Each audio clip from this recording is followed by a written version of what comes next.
she didn't respond. So. Well, just at 8:30, or excuse me, 6:30, 8:30 my time, 6:30 as our Pacific cohorts. So we'll start the meeting.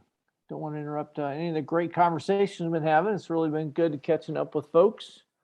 But I want to go ahead and get started with the meeting. Welcome. We got everybody. Rashida's really the only one that recommend or said that she was coming in that hasn't joined us yet, but I'm sure she'll come in here soon. Or Jackie. And I thought you I'm said sorry, Jackie you're was right, coming. Jackie Babke. So, I move anyway. we Well, we all can run take for care the of some board business again. if we. Yeah. So what I want to do is turn it over since you want to take the floor, Sandy, with the voting, or Right. there's Yes. Rashida. The floor is yours. Okay. Every year at this time, we nominate our incoming board. And everyone on the board currently has agreed to, as far as I know, serve again, but we definitely want to encourage people to either nominate someone or step forward and join our board. It's a pretty reasonable amount of time as far as time commitment. I would say we spend probably less than 2 hours a month on board business, and it's very interesting. It's a great group of people, and at this point we're meeting kind of hybrid, virtually combo, with the opportunity to meet at Bees with Eric and sometimes with Nancy and sometimes with Becky, but if you're more comfortable meeting virtually, we have that option too. So we're making the announcement right now so that we can have the election in January. And right now our bylaws are not aligned with our schedule. So we're working on that to make sure everything is in the future going to be aligned. But for the past 3 years, I believe we've held elections at the January meeting. So at this point, I wanted to open it up and see if anyone was either interested in nominating someone or stepping forward, and if you're interested in running for a position. And we also have position at large, which is what I am. And so it's not a officer position. You just attend the meetings and you're not really responsible for anything else. So it's a really nice way to get your feet wet. Oh, you are responsible for contributing. Oh, I am. Yes. And providing brilliance. Yes. But I should point out to anybody who is thinking that they would be bumping somebody on the board off, we have more open seats that are not filled. So that is not really a concern at this point. Yes, we have Rashida, Allura, if either one of you would like some experience on a small, very nice little group of people working on a board, we'd love to have you. So, and we're very accommodating. When Mark was taking all his tests and preparing for pilothood and wasn't always available, we just worked around that. So if you have a busy schedule and you don't think you can always make it, that's fine with us. We'd love to have you.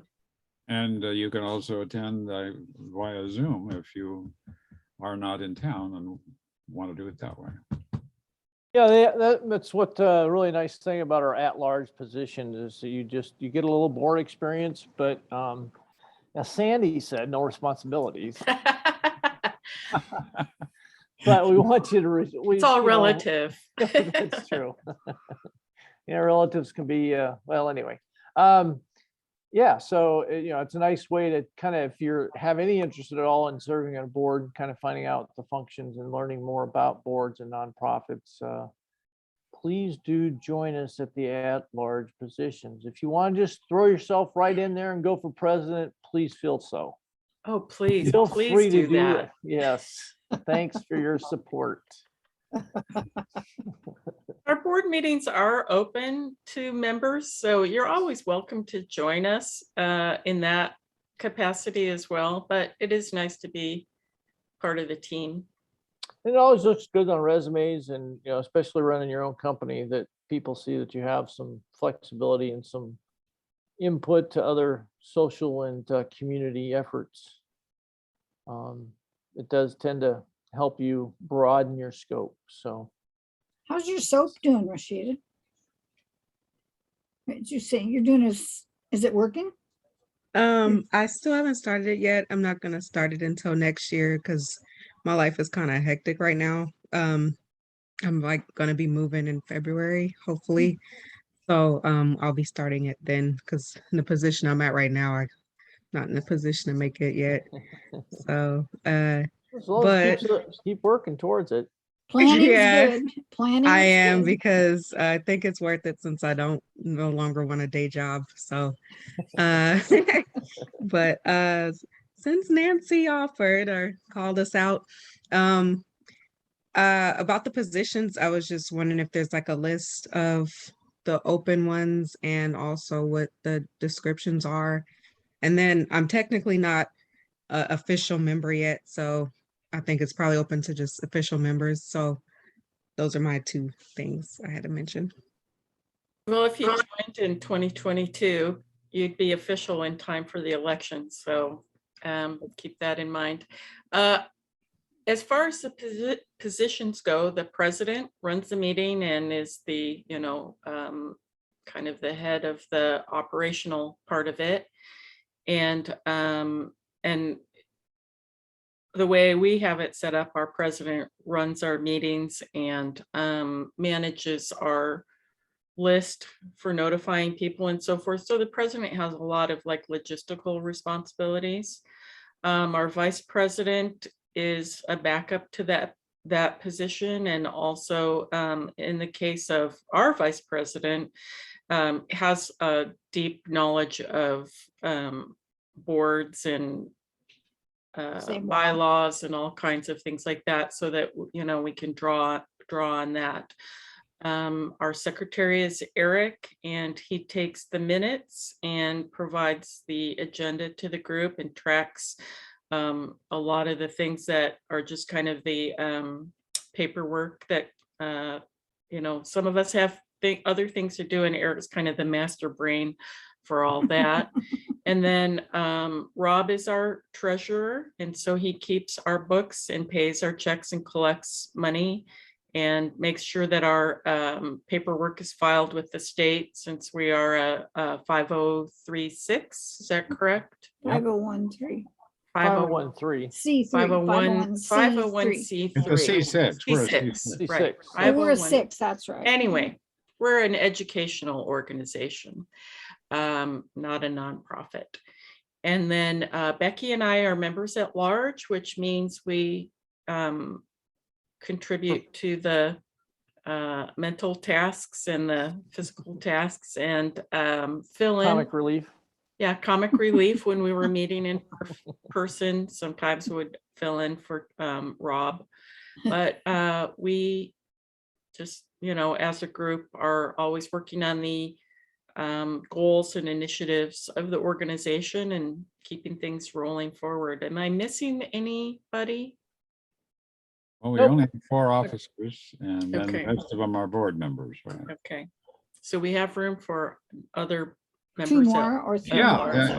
I think there's maybe a number listed in our bylaws. I'd have to look at them to see, but Yeah, I think we had quite a ways to well go under to fill the- that. we got room, yeah, so. And I believe the bylaws are on the website. Is that correct? The current bylaws The that are. current on- bylaws, yes. Yeah, They were And so- previously. Rashida, just to let you know, because of my financial situation, when I first started attending the meetings back in 2011 and 2012, even the $60 a year seemed like a horrible amount to just like, I can't do this. So I attended a lot of meetings for free. And then I think it was 2013 when I finally joined the board officially as an elected member, but I attended the meetings as just an interested party before that. So, don't feel like even when January rolls around, if you're interested in what we're doing and membership is an obstacle, we can work with you on that as well. So, I mean, you probably, according to the bylaws, couldn't be an elected member, but we can also work with you on, you know, we have a scholarship program for our membership, so that would be a possibility as well. Okay, I think I could pay it. It's just I was trying to see where I would fit in because I Yeah. don't think I've really ever joined a board, and I know I would suck at like half of the things there, but No, you I don't. think I feel like No, you I wouldn't. would feel more comfortable Oh, like you- maybe at that at large, like added to those Yeah. or something. Feel It's free a to good sit place in to on our start. board meetings, see what it's Yeah, like. you're I welcome to think you'll sit find in. that they're jolly and not too heavyweight. It seems like it. So, And we meet early in the day, so it's very convenient. It's the first Thursday of the month at 9 o'clock, and we're usually done by 10 or Right. so. So Yeah. it's very efficient. my goal is 10. We very rarely anymore don't finish after 10:15 or earlier. So And if people have to leave, it's fine. So. Yeah. Sometimes please. people meet by phone, sometimes by Zoom, and sometimes we meet at Bees now that they are open, which is down on 27th and Holgate, a little restaurant down there if you don't know about it. And so sometimes some of us meet there and others are online anyway. It's been pretty casual this last year and a half. some have breakfast and some just stand by for coffee. That's so. So So, yeah, Laura, again, the we'll just- same goes for you, Laura. Yeah. You know, we're not saying don't come and join us if you are Come interested. join us. Thank you. I appreciate that. I honestly don't know if I can commit to any time right now because of everything that's going on over here. But I'll sit in on a couple of board meetings and, see what's possible. And I just want to say, I've been in a lot of boards over the years. This one's very respectful, very great people and so forth. But I recall when I was on the PTA board, one of the requirements of being on the board was a lot of education. You had to go to like multiple days of classes to learn about Robert's Rules of Order and teamwork and a lot of the things that, you just have such a short amount of time to get up to speed. They really want to make sure you are well trained. And we don't have that intensity. So, we have protocol that we follow, but it's not where you have to ramp up really quickly and it's overwhelming or anything. Yes, sir. Our vice president is really good at gentle reminders. That's right. You only have a Presidents are couple bruises when you end the meetings. Yeah, if we need any kind of guidance on Robert's Rules of Order, we have an expert in our midst. That's right. So Who's just not bottom line, appreciated. Rashida, if you have any interest in, eventually getting on boards, and it's a really good professional way to do it. This is a really low step entry point for you if you're interested in that. So Okay, and you also, do you have to have a home-based business? I mean, I have a regular business, but I don't have home, just because of Oh, privacy No, issues. it's people who are interested in the subject who are members.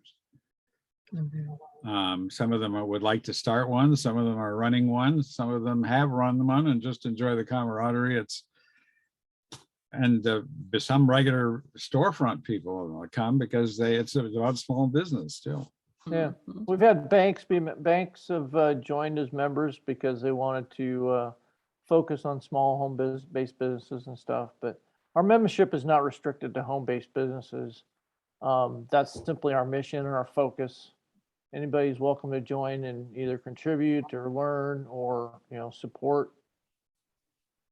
It's small been hard to business grow community. this last year and a half, of Yeah. course. But so Mhm. we're Oh, we actually have. we we- have grown though, we but I mean, picked up it 2 or has 3 been people, so. harder. Yeah. Yeah. So, well, don't want to belabor the point, but I think hopefully you've gotten some encouragement there in all that. Yes, our arms are open. Yeah. So, we really enjoy having you here and just want to encourage you to continue to help because, we want to help you and want to support whatever you're going to be doing. So, Okay, thank you. anyway, moving on business. So we'll have the election in January. We will not, I think we've kind of gotten to the point where we're not going to have a meeting in December just because logistics and everybody trying to get off and get other things done this year. So, Excepting for the board meeting on the 1st. right, the board Correct. meeting on the 1st, we'll still go ahead and do that. But as far as a general member meeting, we'll not have that this year. Give And everybody a then little we'll bit of a send break. out the slate before the January meeting, so people still have time to nominate themselves from the floor at the meeting. So we want to make sure people have lots of chances. So we'll just keep chasing you, Rashida, Gently, gently. but you'll You won't definitely bite your feet. see more on the election before that point. So there's no pressure to make any decision tonight. So There is a pair on your monitor, Sandy. Yes. here. Does anybody have any other business, other than my encouragement to, get the word out there, see if we can't get some people to start joining up in January, if not before. I understand the holidays are kind of a real big issue with everybody and not, but if we could start putting the press on in January to, start increasing that membership, see if we can't, get ourselves up a few people again in 2022. Sandy, you had an ad idea, which I did. I submitted a new ad idea. we need Um, a picture to go with it. The one you had was good, but you don't have the rights to that apparently. No, it was just a mock-up. Well, I think Well, we that have a model in our midst. We have a model in There our we midst. go. Let's do that. anyway, I can proceed if we come up with a picture I can use. I can get clip art if that's, Well, Or- yeah, what we need is a picture that will appeal to the people who we're trying to target, and that's what worked so well in the last ad. I'm not the person in the target, so I don't know exactly what that picture should be, but But we still keep throwing darts, Eric. yeah. which explains all those odd holes in all of our walls. Whatever you need help with. Okay. I'd like the Well, sound of anyway, that. just want to mention. Well, and I can't say run the ad- Rob's, I can't run the ad till we design it, so. Rob's son, didn't he take pictures for us? Wasn't he the 2 one? that took- years ago, I think it was. 2 years Yeah, ago. that took yeah, all we the didn't have it profile this- pictures and stuff. We might have, 3 we years might ago. ask him if he'd be interested in getting some, literary credit for having a photo, I published. think if I just sent Rashida the one that I don't have the rights to, she could probably just recreate it with a selfie. It's not, would be perfect. Well, look at that So, smile. I mean, you know, I can't know. get better than that. So Invisalign. that would be my preference if, So, well, I don't mind doing it at all. yeah, Sandy, why don't you go ahead and get together with Rashida and see if you two can get something together and again, Okay. like get some credit and cool. That'd be cool. so. All Thank right, you. that sounds good. All right, Um, somebody remind me because I'm not in note-taking mode right now, so. I will. I'll take care of Okay. that. I'll follow up on it here next week if you Okay. haven't seen it. And Perfect. Rashida, be happy. Feel free to go ahead and contact Sandy if you've got her. Do you have her email? I'll put it up on the screen at the end. Okay. Sign up too. All right. So yeah, just give her contact, send her a buzz and see what you guys can come up with. Okay. That'd be great. Perfect. Okay, so let's That's see. good. Are we gonna plan on trying to do that, what, 1st of January, 1st of February? When do you want to plan on trying to get that in or make the change? I'd like to get that done soon because the January issue actually goes to bed in very early December, so. And it doesn't, we'll just try and get it done quickly if it works out. Well, I don't, quality's better than rushing, so. Yeah, Not that you wouldn't put quality together in a short time, but, we need to review it at the December board meeting. Or at least at a board meeting so we get a final resolution, but Okay, well, we'll see Have some if we time to put it can. in, If so. not, we can run the other one in December for the January issue. All right, And, sounds good. and the deadline for the January issue is going to be, I think, looks like the 14th of, no, so December. the February issue is, I think it's the 14th. It's the 13th of January. For February, and for January, it's what, it's Well, we 14th of get it. December? We try to get it done right away at the beginning of December. And we also have to, Mark, we have to have an announcement of the January meeting by December 2nd. Okay, But if it comes to that, I could probably put something together myself, because I think I have a picture of Sheldon. And he's going to be presenting breakfast for dinner. yep. Who's our Yeah. presenter though? And other than that, we were talking as a program of having a kind of a group sharing of obscure programs, which are really good and often very cheap or free, that we have found useful. And I certainly can bristle. I'm bristling with them, so I can share those. But Okay, if well, let's start putting that together. So but we we'll- have something in December but or yeah, excuse me, have something together for as far as a program and stuff by the January board meeting. okay. Well, anyway, to promote it, we could just use a picture of Sheldon. Okay. Yeah, that's, I mean, if, especially if we're able to meet in January, that would be, Yeah, well, some I think organizations we- are starting to do it, and this would Yeah. be a good time for us to begin, and we already paid for the room, so. okay. All right, well, sounds like a plan. Anything else of interest that anybody would like to bring up? Good, bad, or ugly? Well, it does sound like you're calling for Clint Eastwood here. Yeah. Well, I'll take the ugly. It sounds like rock, paper, scissors, huh? Well, Here you go. short of something else, I'm gonna turn it over to Sandy so I can stop talking. Where are you talking from, by the way, if you're in the central? I'm actually in the library of the adult community called Alice Place in Boone, Iowa. In Iowa? This is a worldwide organization, ladies and gentlemen. It is. It's quite impressive, considering it's sort of like my music letter. Right? It's worldwide and a millimeter deep. Well, Sandy, do you need screen share capability here? Yes, please. All right, let me see what I can do. I don't want to share. I want to give you.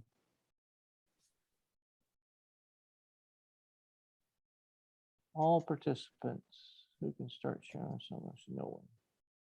It's all yours. Okay.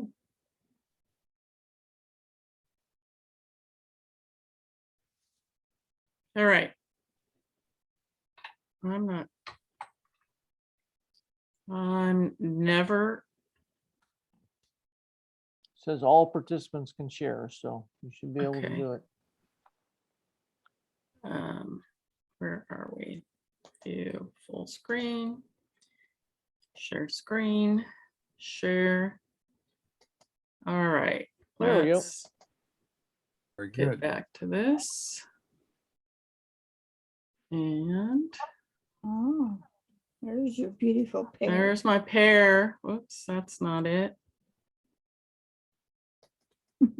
Well, it was a pretty good pair. It was That a was a pair. beautiful It was a pair. parent. Okay. I think I'm going to share this from the app. Let's just do that. Well, not that. Good grief. All right, we'll just do it this Went way. downhill really quick there. Yeah, really. Gosh, don't go to the internet for goodness sake. Yeah, current events Um, depressing.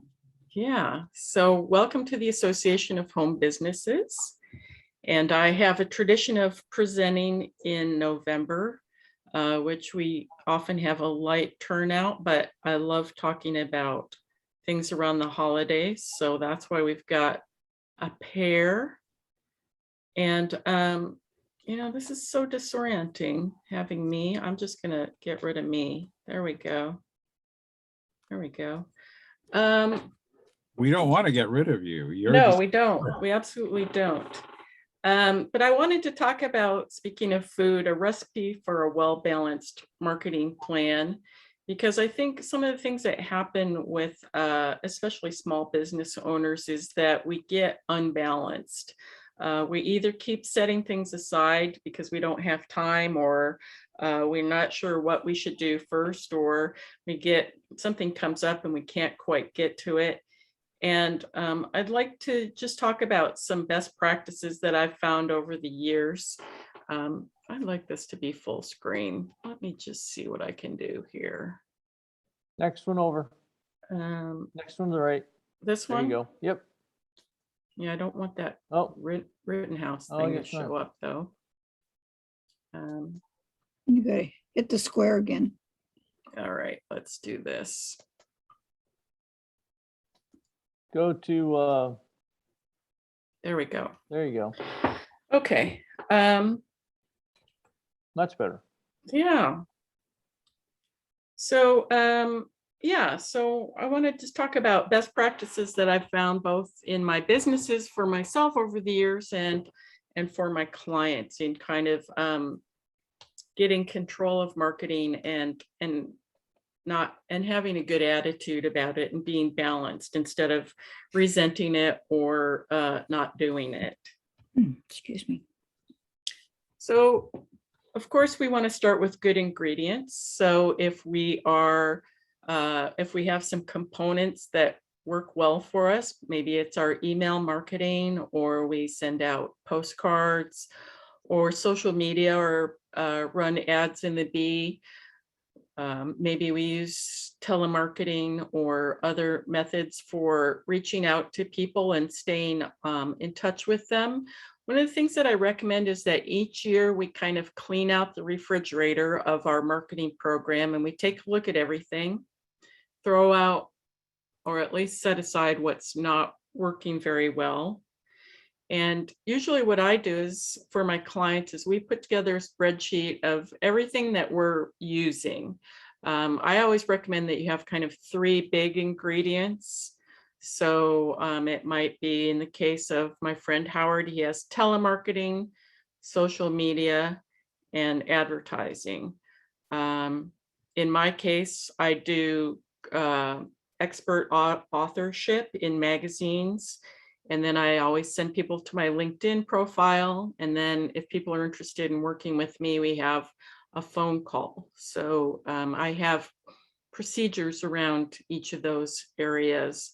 One of the people that Zoe and I work with, he has social media. We just did his website. We've done postcards and telemarketing with him. So 3 channels is really nice because then you're not relentlessly obnoxious in one channel, but people are kind of aware of you and reminded of you. So sometimes you'll find that a certain channel stopped performing for you. One of the challenges, for example, that I'm finding with Twitter, which is one of my main channels, is that the demographic has shifted much younger, and a lot of the people that I used to talk to are not hanging out there anymore. So that means if I'm going to continue prospecting there, I might have to either find a new demographic or might have to experiment with the times that I'm there, or different ways to find those people. So I think it's really good to, like I say, evaluate the ingredients in your marketing program every year. And you might think, well, New Year's is a good time to do that. It's the start of a new year, New Year's resolution and all that stuff. But if you are using publications as part of your strategy, I recommend that you do the evaluation in the summertime. Most trade publications, at least, and business publications will put out their media materials for the upcoming year in the fall. So if you are thinking of advertising, or if you're planning to do like a PR campaign, or like in my case where I'm going to be a columnist, you want to get in there while they're designing that media program for the upcoming year. Not only are you more likely to get favorable pricing or position, but you'll be in the loop on things. And I know with my own publication over the years, we always raised prices in September for the upcoming, it would go into effect in January, but we were negotiating packages in September for the upcoming year. So if people approached us, a lot of times we would give them the previous year pricing. So it is something to evaluate your marketing program. With my clients, we do it quarterly. But if you only do it once a year, I would say this, right now is a great time, or, sooner in the year. So that goes along with, as you're making your plan, I believe that it's better to be more frequent and more regular than to do something really fabulous, but do it infrequently. Whether you're marketing or advertising or mailing people, or however you're reaching out to your prospects and constituents, the more regularly you can do it, the better. And I'll tell you a story that just drove my friend crazy.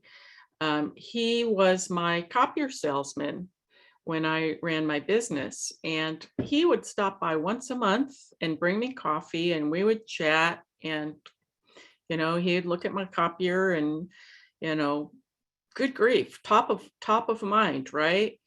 And when it came time to renew my copier lease or switch providers, he had been in the service for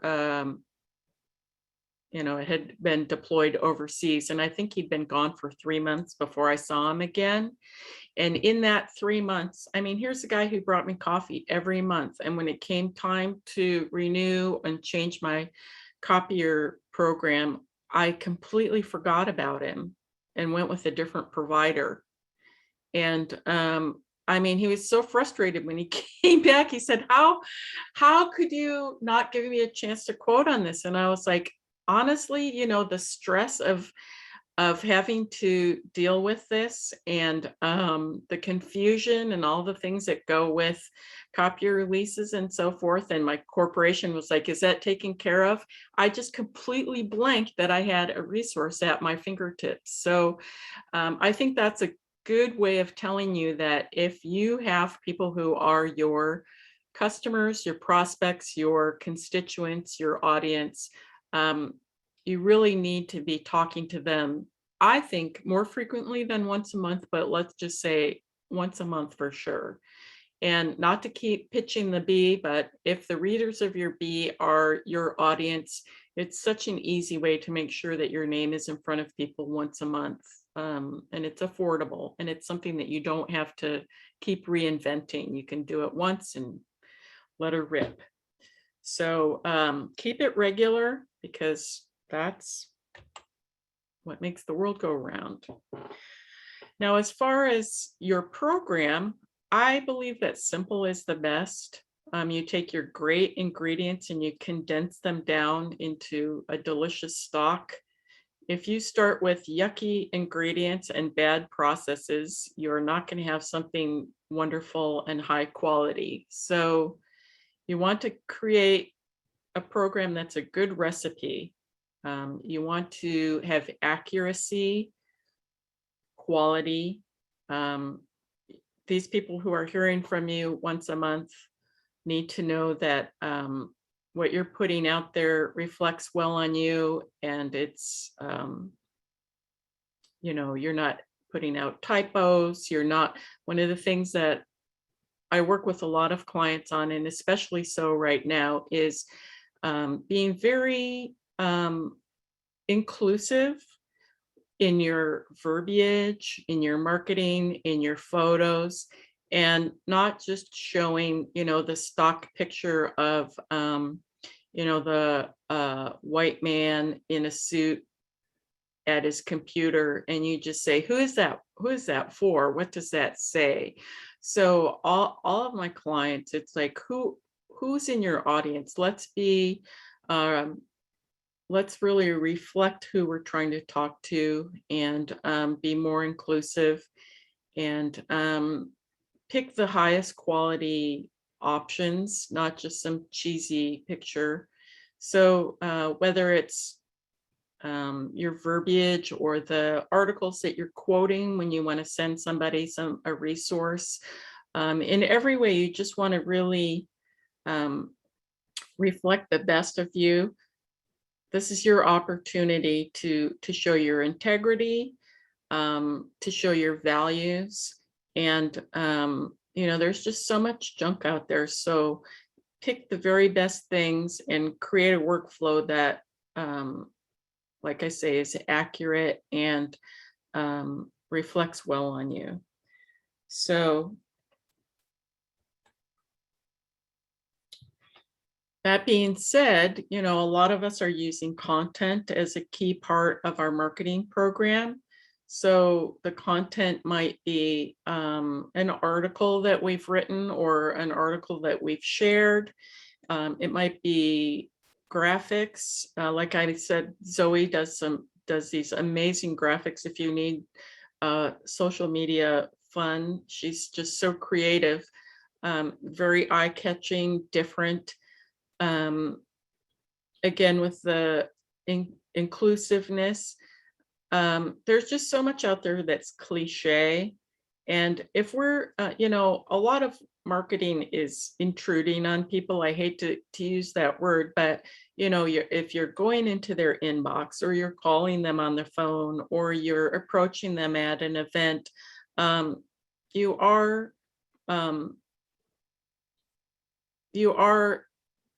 intruding in a way, and you want to make sure what you're bringing with you is high value.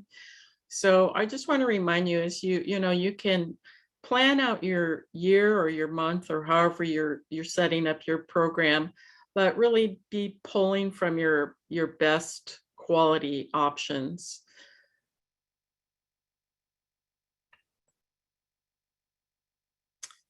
And the other end of the spectrum of that is I have beans here because lighter up with some gas. You want to add some lightness and air to your program. So, of course, like we want to be helpful and offer good quality content or whatever we're bringing to the table. But we also want to be fun and interesting and, again, memorable. So, however you're distributing your content, however you're encouraging people to share.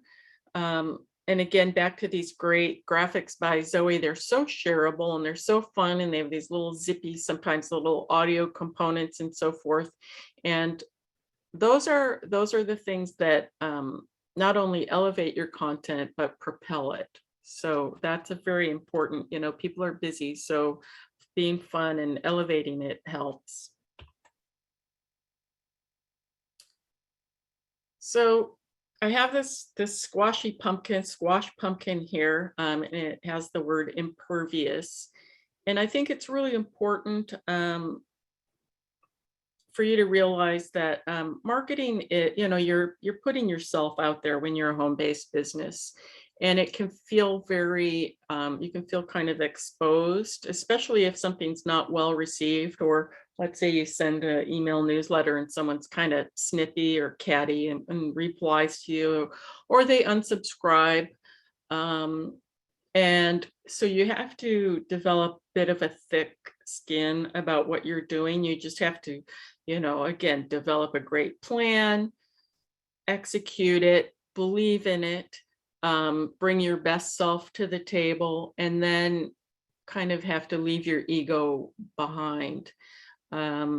Even when I was doing work with Handyman Bob, here were people who had requested to be on his list, and he's offering all this really important information about OSHA and rules that were changing, very important rules that were changing, and people would sign up and then they would drop off, and you just say, I can't take this personally because I know in my heart I'm bringing people what they need at this point in time. So I think the other thing that you have to be aware of is that there are trolls out there, and they will offer their opinion on something or their criticism, and you didn't ask for it and you don't want to hear it, but you just have to be gracious and rise above that and just say, that's that's them. And, you know, if it pertains and it's interesting, I might take it into consideration, but you can't let it derail your program. And you have to just really keep executing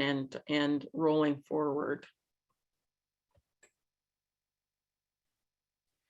And hopefully once you've pulled all these components together and you're regularly getting the word out there in the channels that you think are your audience will be most receptive, then I do recommend that you enjoy the fruits of your labor, not just once. You know, you don't write an article and then, you know, go to happy hour and say, well, that was it. You know, when I ran my magazine, we on the last day when we would go to press, I would have Starbucks and pastries and so forth brought in, and then we would have kind of a family lunch after we went to press. And you know, you have to have these points in your cycle, in your production cycle or your marketing cycle, where you keep yourself moving forward, because it is, you know, it's like producing things for your business. It's it requires discipline. It requires you know, setting aside time, and you should reward yourself for that. One of my clients is a sales trainer, and she always sends me pictures of her when she goes to get if she has to get up super early to go to a meeting, like Nancy was talking about getting up for 5 o'clock Pacific time meeting for the East Coast people. Then my friend always gets an ice cream cone, even though it's the early morning. She always sends me a picture of that. So do be kind to yourself. And one of the things that maybe I was thinking about creating this in the new year, but I have some programs that I do for some of my clients that are like gamification, which is I have a bingo board that I do. And if the client can fill it, you know, you get the center space, that's your free space. And then if you take care of these other items around the edges and you get bingo, then you get a reward. So, you know, we could talk about, you know, if people are interested in that in the new year, but a lot of it is just, you know, did you set the time aside to work on this? You know, did you pick the channels that you were interested in working in? Did you get the artwork that you needed? All these little pieces have to come together, and sometimes all you have is 15 minutes to work on something. So, you know, if you have a grid that has something that I call an action stack, but, you know, if you have things that you can check off those micro steps and just keep yourself moving forward. I think it's also really important to measure your progress with your, you know, with your audience. Check in with people and say, how am I doing? Is this valuable to you? What else would you like to see? And that, again, as a home business person, we can feel shy about doing that, because, oh my goodness, what if they say, look, I really don't want to hear from you this often, or I don't want to hear from you at all, or you're not sending me the right kinds of things, or this isn't helpful at all. But, you know, you really have to be brave and just ask people, how is this working for you? Are you hearing from me enough? Is this helpful? So that's part of that program as well, is getting that feedback and keeping your program rolling. So that's the core part of this program. And I designed it to be somewhat short because each of us has such a distinct type businesses that I thought it would, you know, I was actually expecting Sheldon to be here. He always has questions that pertain to his business, but I did want to be sure to open it up so that if people have questions, you can ask me about your specific situation.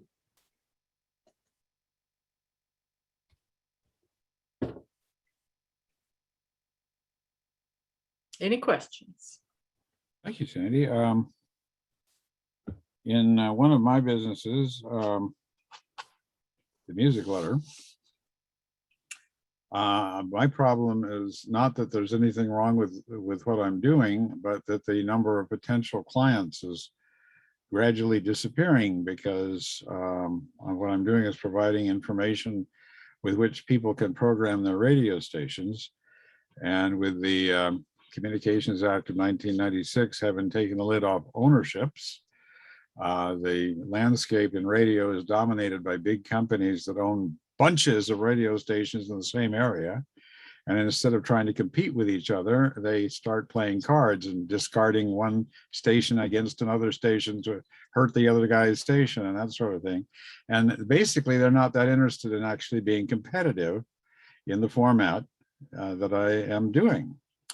I more or less accept it because I have no way of not accepting it. I mean, that's it. That's the way it is.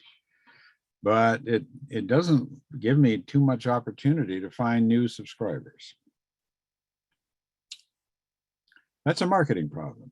That is a marketing problem. I know as things change and there's a shift to independent radio stations existing in places other than on the radio waves, there are people who probably would be interested in hearing what you're talking about in either specifically with that newsletter or just your advice in general. So whether you wanted to monetize it or not, I think one of the points that I made about how Twitter is changing for my demographic is that if you go and listen to what people are talking about, you start realizing, oh, I actually would be a good resource for this group, maybe not in the specific way that I have been for other people or that I envision myself, but you hear people struggling with certain things over and over again, and you think, well, I'm a business person that's been in business in some form or another for 40 years. So I've been through this. I've been through, economic cycles, or in your case, the constricture and the changing of rules that have, impacted your audience. So I do think it would be interesting for you to listen to some different groups who maybe have similar issues, especially if you were interested in monetizing them, because I look at, for example, there's a big group right now where a lot of money goes back and forth, and it's writers in their early 30s who are writing for software companies, and they make a lot of money, but many of them are pretty inexperienced. And so the support networks that they need are still growing. And you just think, ooh, that's an area that somebody could monetize. And people are, but it's the wild frontier right now. So I do have a friend who is in the has an independent radio program online, and I know that those producers are struggling. They think they have to reinvent everything from scratch. They don't even know that knowledge exists. So yeah, well, I do have one fellow who is operating an internet radio station using my stuff. His problems are somewhat different than the average radio problem, because the internet stations have more royalty charges for what they're doing than the radio stations do. I have two broadcasters in other countries.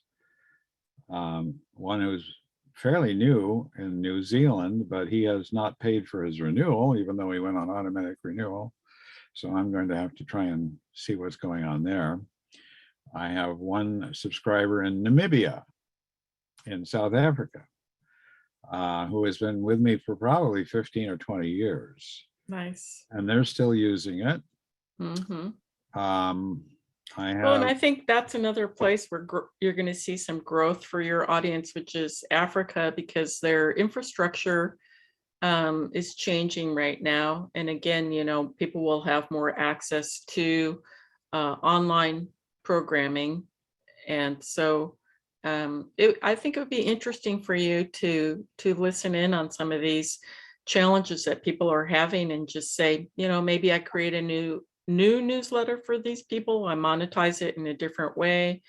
Well, if I can, Eric, you might go to the people that are in Namibia and stuff, and they probably have connection with other people that are trying to do it in other countries or in regions that are outside their broadcast area, Mhm. because they're usually pretty well connected.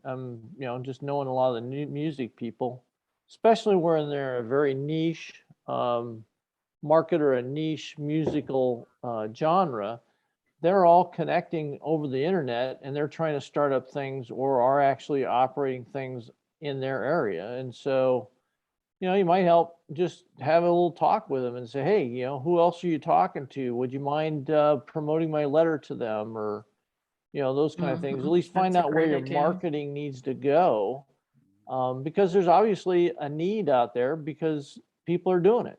The other thing I was going to ask about was, there's some of the Sirius XM radio channels. I know it's kind of one niche, but there's a couple, 3 channels that might benefit from the programming suggestions that you're offering, or even Mhm. just starting up your own program channel based on your newsletter.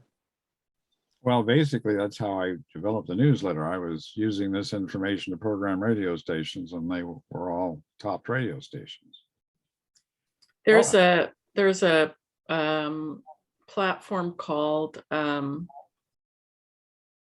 it's not Raffle.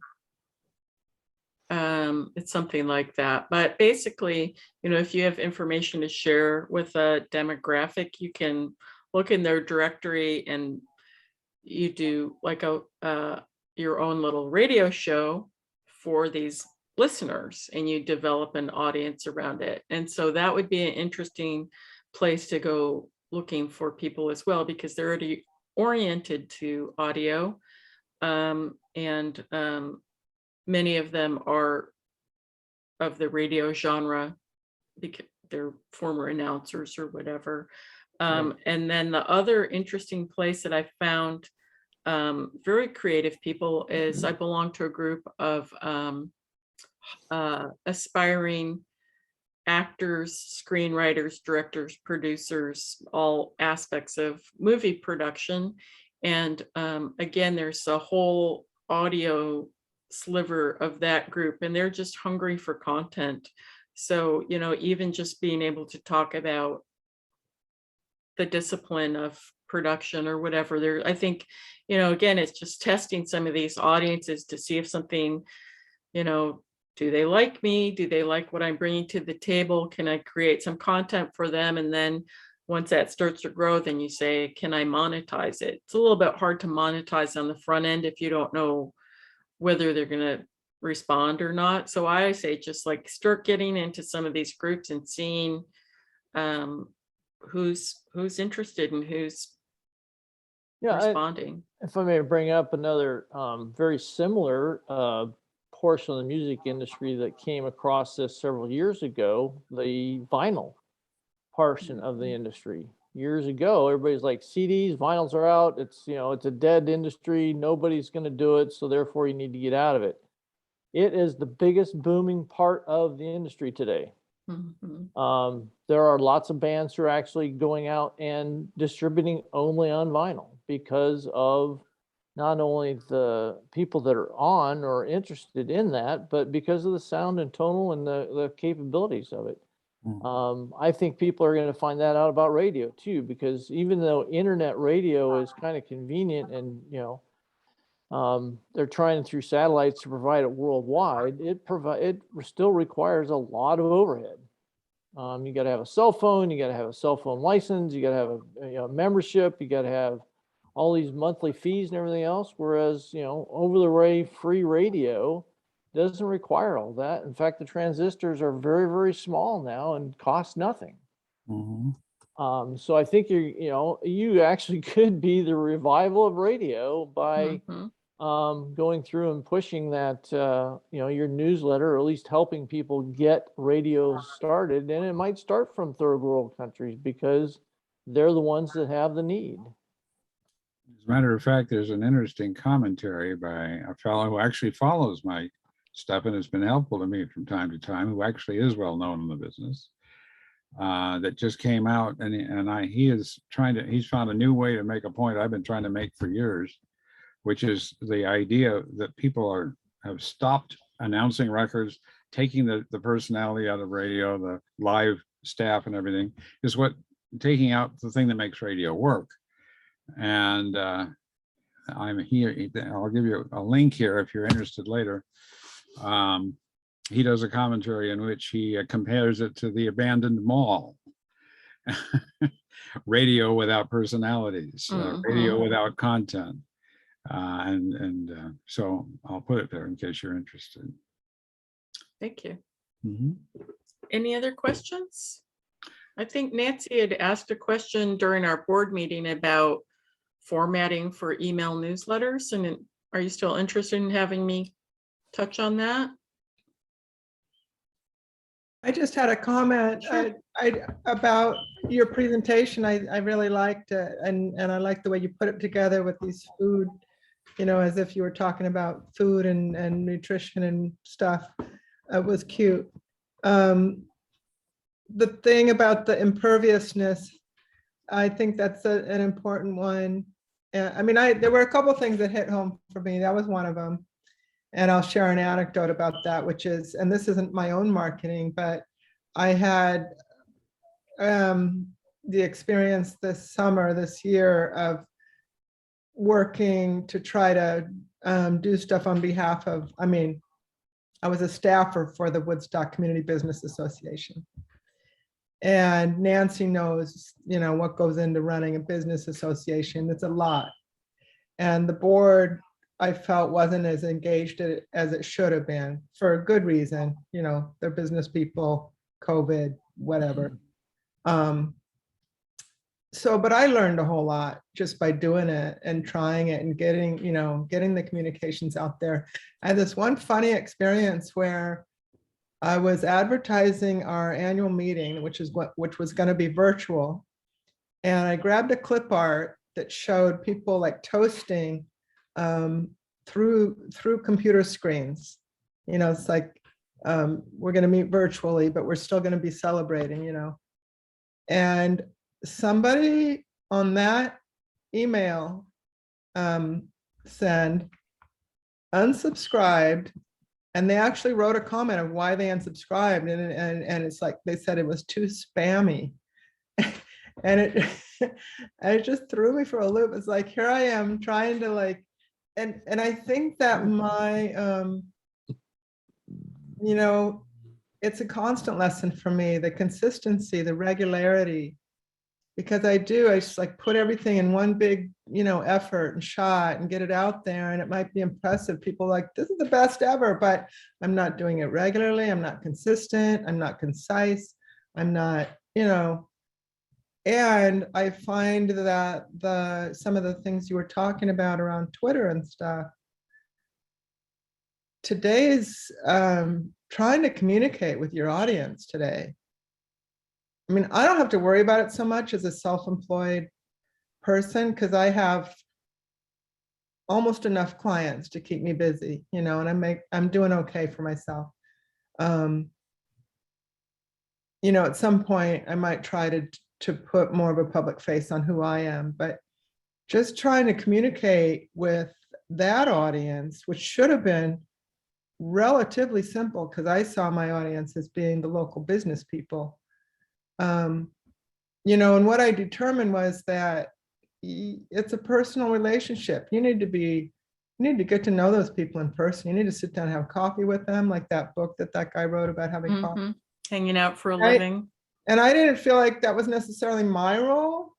I wasn't my pay wasn't high enough to be spending, all my time reaching out and building relationships. But that's something that all the board members should be doing. All of them should be doing that. You know what I'm saying? But the things that I was responsible for, I felt like I could have done more consistently, more, there's a rhythm to it, and it takes experience to really get that down. So. Well, and it's also, sorry, go ahead. Oh, I was just going to say, that's one of the dangers of being a perfectionist, Becky. Well, and I mean, to be fair to perfectionists, I think one of the other challenges is that if you don't do the same thing all the time, I mean, we chose what we do so that we have variety and interest, and we can do variations if we want. Um, it's challenging if you don't have something that's repeatable. I mean, if it's, you know, you're putting out a magazine every month and certain things have to get done or it won't get printed, that's a whole different kind of pressure than oh, you know, I should do my own marketing and I better get around to it. And if things are varying all the time, or you're trying to capitalize on opportunities, or the way that you do your marketing involves more variety, it is very challenging. You know, I think I have pivoted in the past. I've done events where I've attended events as a networking thing, because as kind of a shy person, I've always felt like, well, it's easier for me to just go somewhere and talk to them in kind of a professional capacity than trying to call anyone, or some of the other things that I'm more nervous to do. So, you know, that's with the pandemic and not having that option, it's like, well, what can I do that's got, you know, it's going to force me to get this done. One thing that I do is I belong to a little group, and we actually get on Zoom and we work, and we just say 10 o'clock Tuesday morning, and there we are. And we might say, oh, I'm going to get some stuff crossed off my list, or I'm going to write an article or whatever. It's mostly you're just there for the fellowship of getting something done. And we just do it for an hour.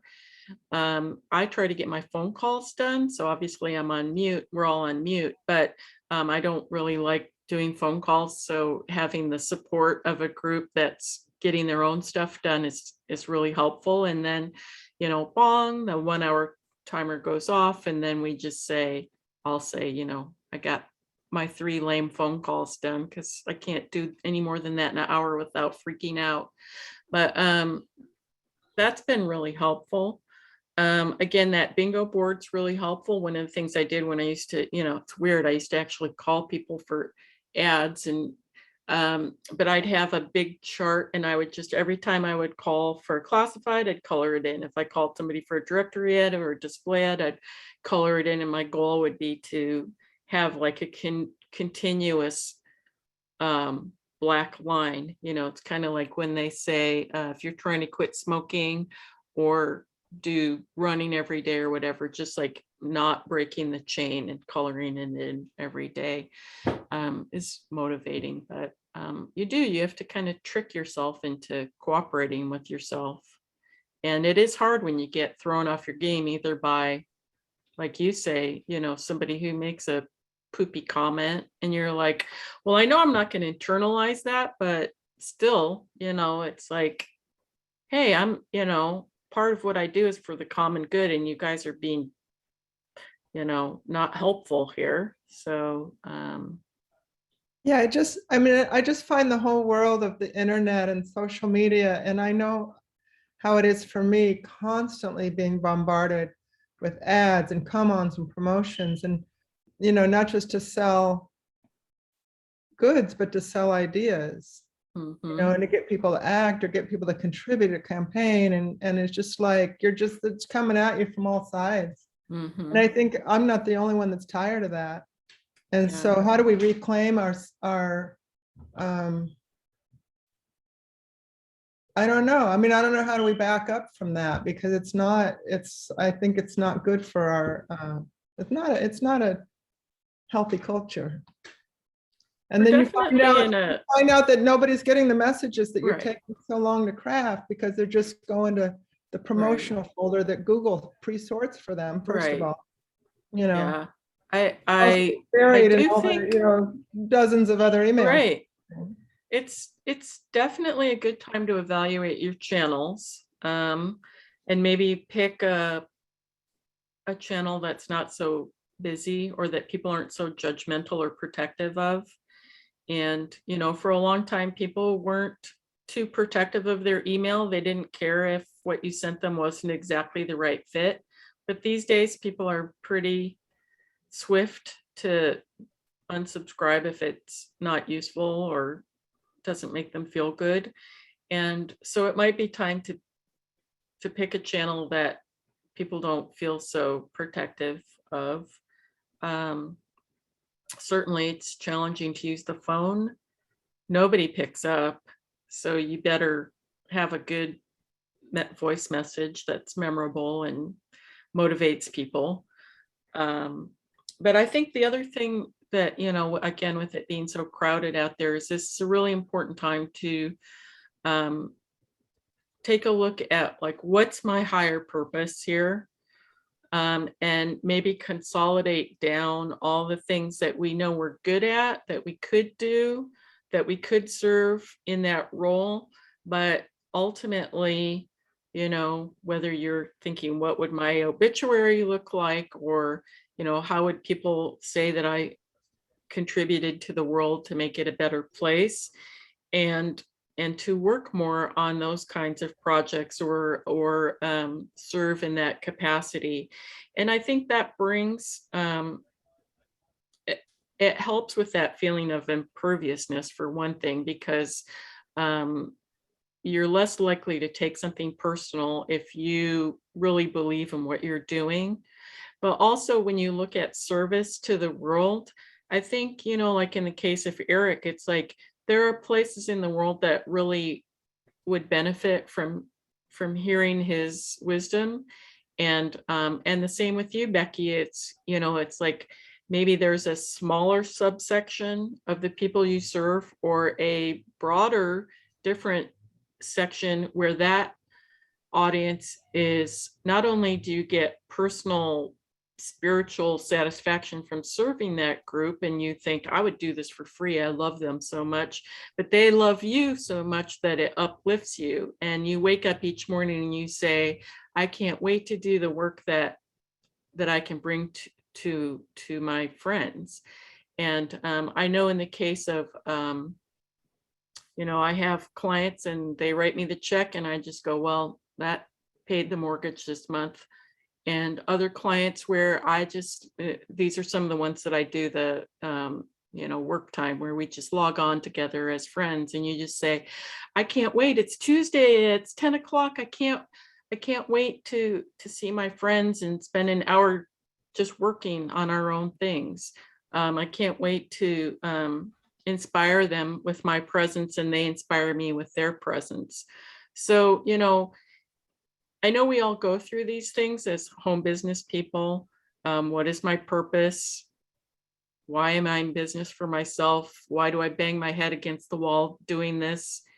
And it's a good time, I think, to evaluate that and just say, you know, how do I serve, and what might give me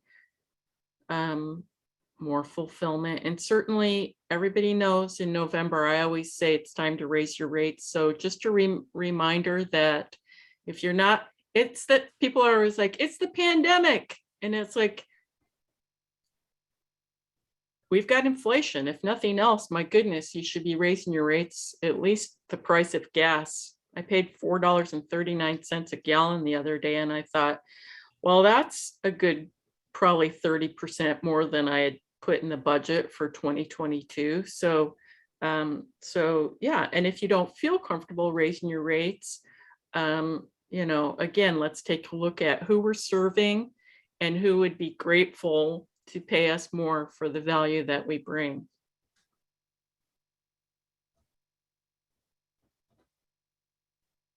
I was thinking of the project that Becky did for us for Head Start last spring, and the fun of starting out with the 3 balloons, and then just having that for like 3 different ads, just kind of changing the balloons around and the color, and, you know, and having that basis and just kind of running with it. Was it 3 or 4 different ones that the balloons became, you know, the center, but anyway, it was just a really neat project to see it balloon out, like the first time. And then it's like, oh, okay. Oh, all right. This is good. And then it just kind of sashayed over into Mother's Day and then into Father's Day. And yeah, it was a really nice campaign, so to Well, speak. I think that goes to what Sandy was talking about, keeping it simple too. And then, Yeah, having that's what something- reminded me of it, that 3 of them, Um, very similar, but different. Yeah, well, and it's something that people can relate to and tie it in so that there is consistency, not just being simple, but there's a simple idea in there someplace. I tried to get that across to one of or when I was doing the master's program out at the Naval War College. They wanted to do this presentation. It was like, well, you don't have any background. There's nothing that ties slide to slide to slide. It was all about bridging the gap, which is there's a gap between the first world and the third world countries, and trying to bridge that and how to bring them up. We had a simple thing right out the window, the bridge from Newport over onto the mainland. And, I tried to get them to just put that simple thing up in the corner that would just kind of keep it consistent and tie everything together, and also lead to the concept of bridging between first and third world countries. But, unfortunately, obviously Becky gets it because, those 3 balloons, the number 3 is a good thing too. That's relatable to people. But yeah, you get something like that and you change it around a little bit, but you keep it consistent that allow people to relate to.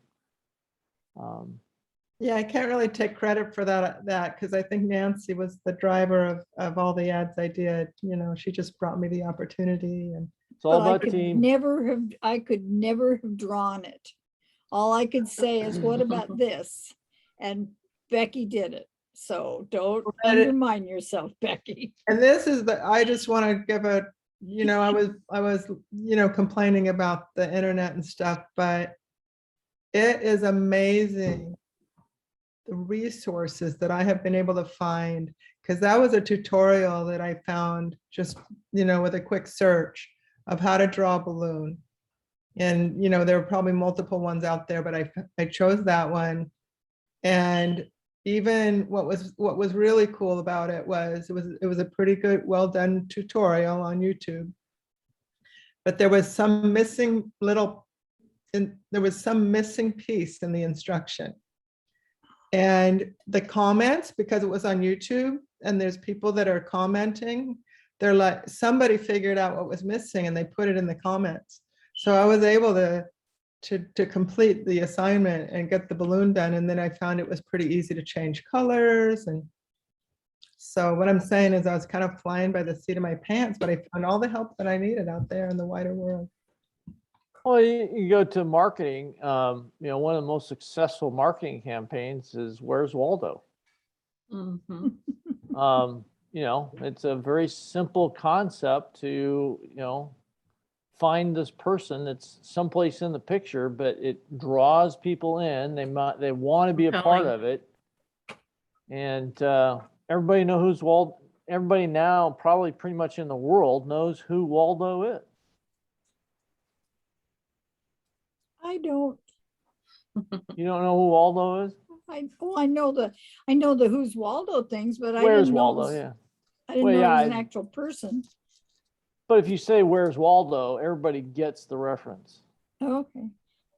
Oh, it wasn't a specific Waldo you're talking about. Right. Yeah. I mean, yeah. Okay, got it. I think Waldo actually was the makeup of somebody's mind. But I also want to credit Sandy for the very first ad that I ever did on Nancy's request was a Christmas ad. And that was, I think, right before COVID, maybe.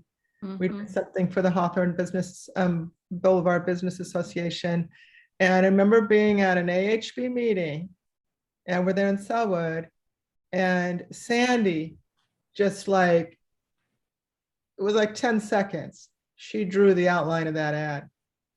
And I took that and ran with it. I didn't really have a clue how to approach it. And she just put the formula down. And I remember that. yeah, I really noticed your talent in that. Oh, thank you. The visualization of how you put an ad together.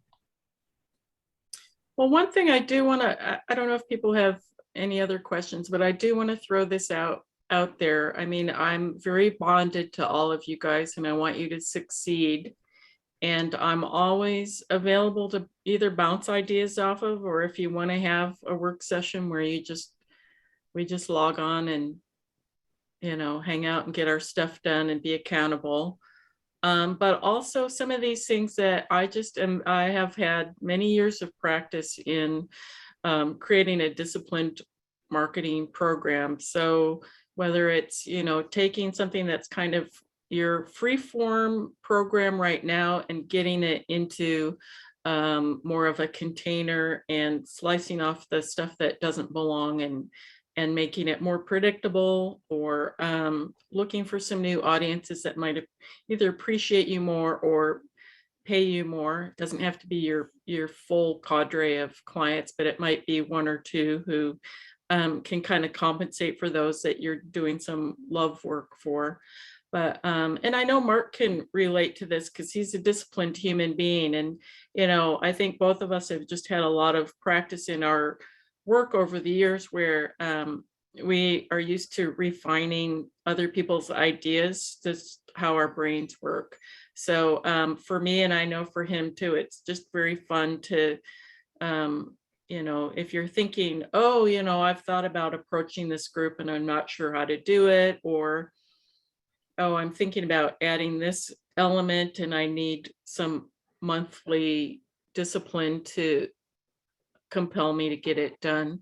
You know, I enjoy that kind of thing. And I can also just tell you, you know, I've had lots of clients over the years, lots of advertisers, lots of people have tried different things. And I can usually bring some personal experience to the table and just say, well, you know, in my experience, this works well, or here's what I'm seeing right now. And certainly, as you said, Becky, it's a very noisy, cluttered world right now. And that alone is a good reason to unpack the refrigerator and look at our ingredients and just say, what's smelly? What do we need to get rid of? What's good and that we can create something from, and what's just a hassle, you know?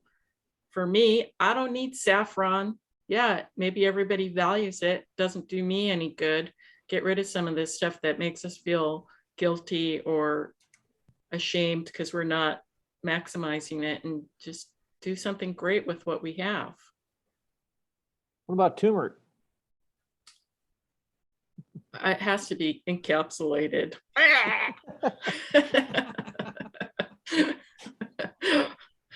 Applied topically. Yeah, well, I mean, you know, for those of you who are, you know, thinking about ideas and where to take them or how to take them there, or all of us are always available for, you know, being that circuit board or, you know, fly on the wall or whatever you want us to be. More than happy. And if you felt compelled to pay me for my help, like I said, I would take a gallon of gas. So I would work cheap right now.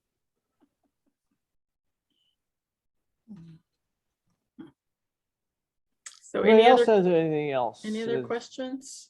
Any questions for Becky? Or I just really liked your setup. I mean, the pear and the animal and the, you know, and the vegetables. That was great. Was that all from your own kitchen, or did you find those other people's pictures that you? Oh, I belong to a subscription program, and there's a number of apps. Speaking of apps coming up in January, but there's a number of apps that I'm all about being rewarded for participating in things. And so they'll send you like one of the programs that I use is called, well, the one I did for the presentation is called Canva. And they send me free stuff all the time because I mention them on social media. And so they'll increase what I have access to. But some of those pictures actually came from the .gov food pyramid website, which we all own. So that salad is from the food people in our government. But I was going to mention Grammarly. So Grammarly is an app that you can install on your browser, or you can just run your stuff through it through the web version. But I have it attached to everything.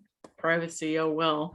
So all my social media, my emails, anything that I'm working on in Google Docs, anything that I'm proofreading for a client, all flows through this. And so they'll TikTok, every time I proofread or create something, they do the word count. And then once a week, I get a little reward for the number of words. And so I think let me just look, but so I started doing it September 5th. And the reason I know that is because they send me an email every Sunday. And come on, close. Sorry, I just have to look this up because I'm just so proud of it. But I know it's 779,000 words I've processed or written since September 5th. The reason I know that is because it's like 10,000 a week, which is just unheard of. But it just goes to, like, when you work in the writing realm, how much material you're processing in. And so it's nice because they want to reward you for using their app. And so they'll put a public thing out there congratulating you and so forth. 779,000, did you say? Yeah, since September 5th. That's pretty Yeah. impressive. It only a quarter. is. That's a couple books worth, but most of it's, so for example, one of my clients, I do 10 articles a year and 16 blogs as part of his program. Well, I just wrote his 16 blogs for 2022, and I've got them kind of stashed away so that I can just dole them out, and I don't have to, it's like when you're writing something, you're on a roll, it's much better to just get it all done. So I just wrote them all, and then I'm right now starting to write all of his columns. And so that right there is going to be, 50,000 words in a week, probably. So did you start proofreading yourself, or did you find another proofreader, or do you just trust yourself more? The magazine that I write for got a new editor, and he, unfortunately, not only does he proofread my stuff, but he changes it. And so there's really no point in sending anything that's pristine because he's gonna slice and dice it. So yeah, I've gotten to the point where I send him things that are good enough, and then when I read them, it's never anything that I've done, but he'll rearrange paragraphs, and I'm just like, oh, there's a cadence to what I write. There's a reason that things flow the way they do. But Yeah, I had a boss like that one time. I went to do an Admiral presentation, and I knew how the Admiral thought, so I had it all set out. He came in and told me, nope, this is the way you're going to present it. And it was a whole list of, long explanations and stuff like gosh. that, and got to the meat at the end of it. oh no. About halfway through the salad, he came up and says, well, what do you want to tell me? The Admiral's like, what do you want me to tell you? Because he knew me, and he knew that all that stuff was Fluff. I was like, so I went right to the end and like, okay. And then because a lot of people, they want to know what the end result's going to be. Right. And then, if they don't understand it, or they, want further explanation, they'll start asking you about it. Right. Because most bosses, they don't want to know all the details. They just want to know that there's going to be a result, there's going to be a profit, or there's going to be, something's going to come out of it in the end. Right. Or this problem's going to be solved. Right. Yeah. And it's going to match their goals, their mission, whatever. Because that's what they hire you for. I mean, that's what a Right. client hires you for. A lot of them do want to know the details. They want to be involved so that they can answer questions to other people. But most of them just want, okay, hey, is it profitable? Is it solving my problem? And can you do it?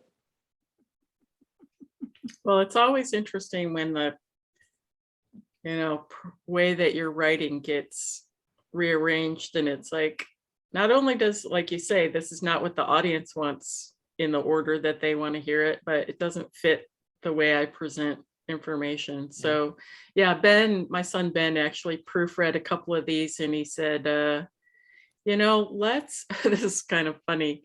I think it was maybe in May, he said, let's really sass this up and let's see if the editor, what the editor does with it. So Ben worked on it and he made it super sassy, and I ran it past my client and he laughed and he said, sure, let's see what happens. And so we submitted it, and they loved it. Actually, they ran it as is, and we put some swear words in there, which would, again, not my style. And yeah, so Ben edited that, and then I said, well, hey, if you want to work on any of these other ones, and he said, no, it was just an experiment, good enough, so I'm done. yeah, I'm done. But yeah, he probably sliced about half of it out and then added in a bunch of crazy stuff. So that, again, it's interesting Your to hang son or around the with other younger guy? people. Oh, My son did, and then Yeah. then this new editor who's young liked it. So that's funny. yeah. But the question is always is that, is that editor actually addressing the audience, or is he Well, and addressing that's himself? exactly, that's the point, is the people who read this magazine are post-retirement age owners of multi-million-dollar businesses. So what do they want? Just like you said, tell me what you're going to tell me, make sure it's beneficial to my business and memorable in some way. Give me the facts that support what you're telling me. Give me a memorable conclusion so that I can tell a junior person to go do this thing. They're not really looking for swear words and sassiness, but it was, it was Well, a fun apparently that's how you experiment. talk to the junior people, huh? Yeah, well, maybe. So we'll Maybe see. maybe he's trying to refocus the magazine. I don't know. I think the person who retired had a better handle on the audience, and the new person's just shaking things up. Who knows? I mean, I'm happy writing sassy if that's what the audience is looking for. But so any other marketing questions? Or I know Laura and I worked a little bit on some verbiage stuff this month, and I thought she had some great ideas, and really focusing on the needs of her audience and what would be helpful to them. So again, there's a lot of great resources in this group of good thinkers and very strategic people. Well, I'm just glad you let me stick around. You earn your keep. This is Laura. I was trying to say that you beat me to it, because I wanted to say to the group, you were talking about, being able to buy a tank of gas for some of your time and all of that. And I really appreciated you giving me somebody to bounce my ideas off earlier this week. I feel good about what we had accomplished. Also, I learned tonight that you have to push *6 if you're just on the phone in a Zoom meeting. So Oh, that's something new. There are keyboard I've been shortcuts. over didn't here know that. helpless. Yeah. I've been over here helpless to join in. And I just remembered the lady told me when we started the meeting. So if you're ever on here by phone, you got to do *6 to unmute yourself. Very good R6. information. Ah, good. I was in a Zoom this morning, and they wanted the two people that were kind of having this little debate thing. They were distracted by having the pictures and the people and everything, so they asked us all to just go away. And there were there's like, what was it, 165 people in it. And it ended up with all but about 25 of them were still on there. And I knew it was because, just like me last week, I wouldn't have had the foggiest idea. But I found the right button. It's like, oh, I can make myself disappear. Well, that is so cool. So what is that button for making the video go off? Well, let's see. I think it's under, where did I find it? What video are you trying to get rid of? Just make both your picture and, your picture go away entirely. Not like, see, if I want to just You mean go, like this? yeah, like that, you're gone. So tell Yeah, people what you hit to do that. Oh, well, at the bottom, there's a thing that says stop video. If you're on your phone though, It's, Yeah, but Oh, on your phone. Yeah, I haven't used it on my phone that much, so. No, it's Able a to- different, it's a It's different different thing. on the phone. No, I mean, it's different on the computer, what it is that you, you can't, is it reactions? Is it apps? It's the thing, let's see, I think Should it be a might, bar on one side, on one of your sides of your computer, then it should say stop video or mute. yeah, on my computer, There's it's two the different lower, icons. lower left next to the mute button. Yeah. mhm. but, you're saying though that you want to be able to make it, turn it off and not have that little cat picture showing? Or correct, that not, there is yeah, a way not to do have, that? yeah, so there is a way. And that's really weird that I can't. Well, maybe we'll have to have that in our app discussion in Yeah, January. exactly. Well, I did want to throw out one other really useful resource. I think I've mentioned this at meetings before, but it's called the Hemingway Editor. And so if you're having to proofread your own stuff and you don't have anyone to proofread it, obviously, if you're using Google Docs, you can use the spell check in that, and then Grammarly, like I said, is even more robust than that. But the nice thing about the Hemingway app is you can cut and paste. You don't have to just use the free version, but you can say you can copy the stuff from your Google Doc and paste it into their website, the Hemingway Editor. And what it will give you is not only the grade level that you're writing to, and to Becky's point, in a busy world, it's probably more polite to write to a lower grade level, just so people don't have to work so hard to understand it. But it will use color coding, and it'll say, this sentence is passive construction, or this one has a clause that could be completely removed. It just has a lot of really good writing suggestions in it.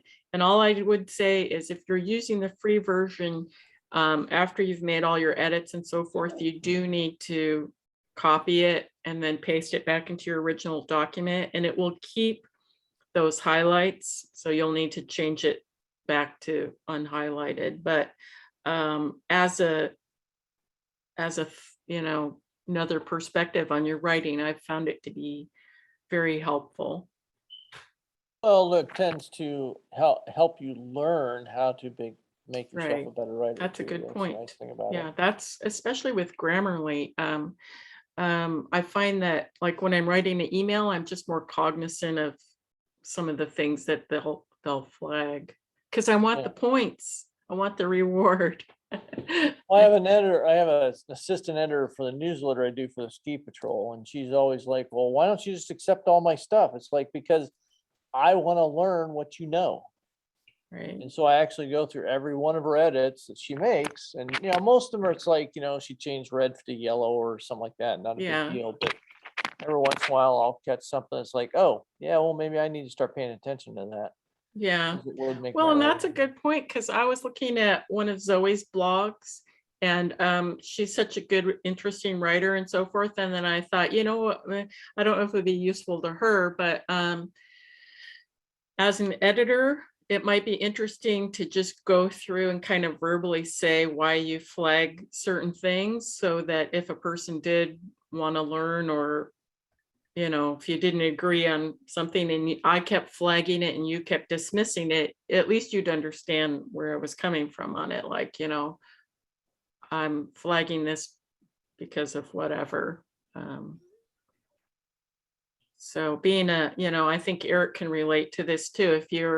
If you're trained in, say, like the AP style or the Chicago Manual of Style or whatever, it's like you can't not do something, especially if you want to be consistent. You're Well, always going to mark it, and then the yeah. person can decide. I have So, my own style, really. Well, but It developed from writing for radio. In radio, they can't go back and listen again to figure out what you meant. And you also want to have things pronounced correctly. even if it's spelled wrong. And you want to have people pause at the right place, even if it's not the right place for a comma. You, you know, you use everything you do is oriented toward making it easy to understand. So in the newspaper, I do something similar. I ignore some of the things that are in the AP style, which changes all the time anyway. But my goal is to not have anybody ever have to go back and reread a paragraph to figure out what it was about. Mhm. And I used to write in such a way that you had to do that. I've cured myself of it. David sometimes does it. I rewrite them to get rid of that. But I also have a freelancer who's been writing for the paper longer than anybody else ever has that's still doing it. And she still throws ampersands in for ands and Oh, abbreviates everything. oh no. And I have to turn it into readable text. And then she seemingly doesn't ever stop to think about how it's being read. And she'll write about a business and then throw right in the middle how you contact the business and what the address is, and what the website is, then goes back to the thing. So I have to move those around and make it read right. But on the other hand, she doesn't seem to be bothered that I do it. And she certainly doesn't notice that I do it. Or else if she does, she doesn't want to do it. So she still writes the same way as she always has. She knows she has a good editor. I was Yeah. gonna say it's simpler for her to write her way Yeah. and let you do it. Oh, I you definitely, would I've think had you'd wanna writers like be- that. Want Yeah. to be a little bit better at it, but The that's not ampersands all. is really annoying, or over Well, but- commas. You know, the thing is that, I mean, what we're all getting to is style. Yeah. You know, and not only do you have to consider your own audience that you're writing to, that's one perspective. But the thing is, too, you have to remember you have a style yourself. And a Mhm. lot of times, your style is why the audience is there. Right. Yeah. I That's try and So, make sure to you know, be- that goes to each of our individual businesses. I mean, you know, a lot of clients go to somebody because they love that personality. It's Mhm. all about the individual. And a lot of, especially with in-home business people, that's what we're all about. And that's why our clients come to us. So, you know, just remember that you don't have to comply with somebody else's perspective. You have to remember to keep your voice as a part of your marketing, because there is a clientele out there that's looking for you. Mhm.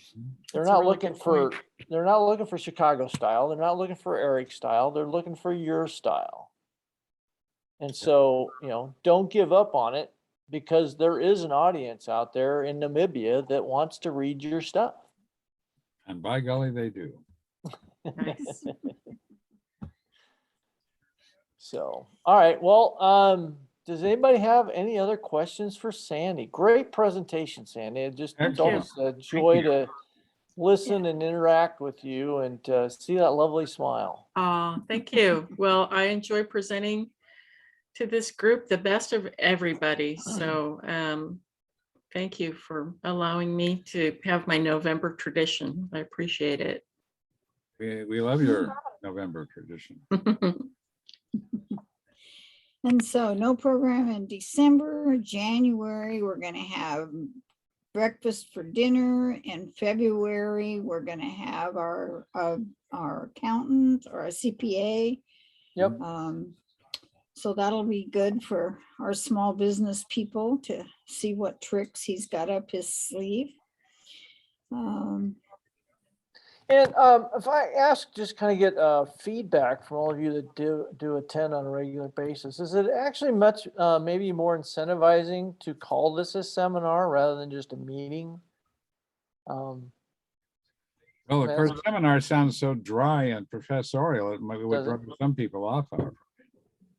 Oh, see, what are they calling them? It seems like, Well, I was just wondering, because I was just looking at kind of put it out a little different this month. that's a good because idea. Meeting kind of is like, okay, yeah, another meeting, yeah. But I Yeah. just Zoe recommended the word workshop. workshop. One of my clients changed their monthly meetings to masterminds, but it's actually more collaborative than just a presentation. So that might not work, but yeah, sometimes putting a different spin on it, see what works. Well, a suggestion of workshop is one way to do that because it does suggest collaboration. Mhm. Okay. Yeah. Well, maybe that's what we need to start changing our announcement in the B to, as well Yeah. as the Idea. advertising. Yeah. So, well, think about it for the next board meeting, and please don't hesitate to send me your thoughts and how we can make all this better, because it's great info. We got great people, and really want to have that promoted. And anybody who wants to join us at our board meeting has only to ask Mark or me for the code to get you into the meeting on the Zoom. Just let us know. Good night, Okay. Zoe. Thanks a lot, Sounds good. everybody. Good Appreciate night, it. everybody. Thank you. Have a great week and Thank Thanksgiving. you. Thanks so much, Sandy. Everybody enjoy the Thank you. holidays. Thanks We'll for see you being soon. persistent, Laura. Okay. All righty. Good night. Good night. I gotta figure out where that is. Huh. I do. It's like I used it and I What's that? It's on can't. your computer, you mean? Yeah, it was, maybe it's something that they add for their meetings, so that because they want to, to do that.